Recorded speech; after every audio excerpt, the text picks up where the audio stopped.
Formula One, Can-Am, rallying, iconic cars have no boundaries. Here are 5 cars we feel are the most legendary in the world of racing. Ranking them would be a futile exercise as their importance is directly tied to which motorsports discipline someone likes the most. So here they are, the top 5 most legendary race cars of all time in alphabetical order. Auto Union Type CD Hill Climb and Type C Streamliner. In the mid-1930s, Auto Union had a successful Grand Prix program with the company's Type A, B, C, and D race cars. Uncommon for the time, these race cars featured a mid-engine design. Type A, B, and C cars came with a 16-cylinder engine, while the Type D made do with a 12-cylinder unit. 2 specially built Auto Union-type race cars stand out. First, there was the Streamliner. Built on a Type C body, the Streamliner had an uber-aerodynamic shape designed to get the most out of the Type C's roughly 560 horsepower. During testing of the Grand Prix car on the Autobahn, the Streamliner achieved 400 km per hour in 1937. The next year, these same crazy engineers decided to build a Type D racer with the Type C's engine for hill climbing duties. To ensure all that power got to the road, a set of dual tires were attached to each side of the back of the car. Chaparral 2J.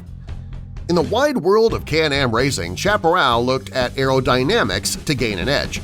Having stuck massive wings to the company's previous race cars, Chaparral thought up an ingenious way to get optimal downforce regardless of the speed for his new car, the 2J. It would be with vacuum suction. 2 large fans, scrounged from a tank, were mounted on the rear of the car powered by a snowmobile engine that would suck up air from underneath the car. Using a Lexan skirt that was kept 1 inch off the ground at all times by a trick suspension design, the 2J could achieve ridiculous amounts of downforce consistently around the track. Faster than any of its competition by a good bit, the 2J was horribly unreliable and subsequently outlawed from racing after just 1 year. Ford GT40. As far as stories go in racing, it doesn't get much better than the Ford GT40. Conceived out of anger after Ford's failed attempt to purchase Ferrari, the GT40 was built to beat Ferrari at their own game – endurance racing. By 1966, that task was achieved as the GT40 finished 1-2-3 at the legendary 24 Hours of Le Mans race. The GT40 would go to win Le Mans over the next 3 years as well. 4 different versions of the GT40 were produced – the Mark I, II, III, and IV. The Mark I used a 4.9-liter Ford V8, while the Mark II, III, and IV all used a larger 7-liter V8. To this day, the GT40's shape is one of the most easily recognizable in the history of motorsports. Lancia Stratos HF. In the 1970s, Lancia partnered up with Bertone to build a new rally car. To get the most traction to the rear wheels, Lancia went with a more exotic mid-engine setup. Sitting midship in the Stratos HF was a 2.4-liter V6 derived from the Ferrari Dino.